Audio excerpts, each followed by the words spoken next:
romantic and poetic encounters by candlelight, enchanting jewelry that was all the rage during the Georgian and Victorian eras. What created its unparalleled charm and popularity during that time?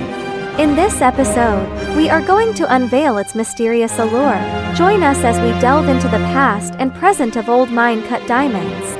In this episode, we will focus on explaining the original form of the old mine-cut and its variations, as well as the differences between it and the modern brilliant cut.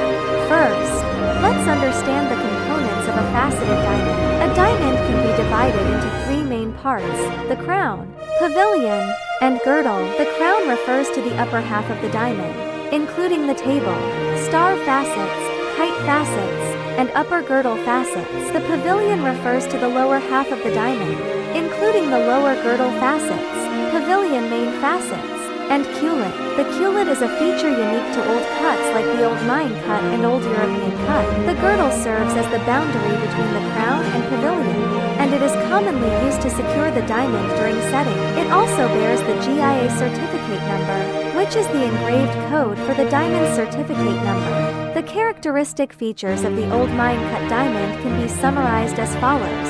Firstly, it has a small table, large culet, and relatively large facets. Secondly, it has a large crown height, a deep pavilion, short pavilion facets, and incomplete symmetry in the facets. Thirdly, it has a nearly square shape with rounded corners.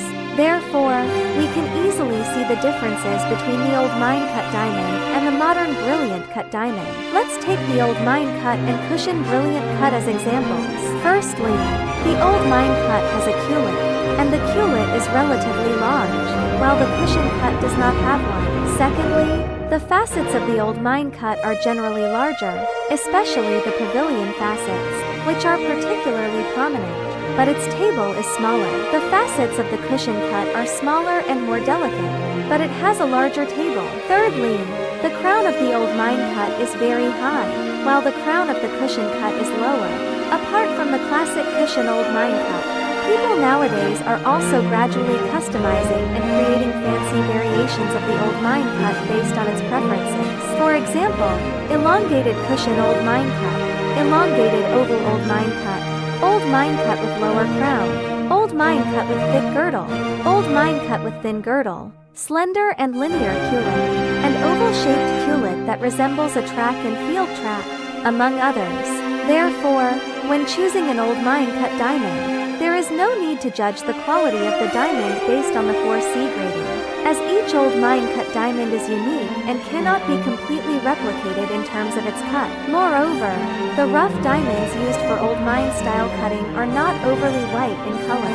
They are selected with a slight yellowish hue, often with brown or gray tones. If sent to a gemological laboratory for a grading certificate, it would be considered normal for them to be graded as M or N in color.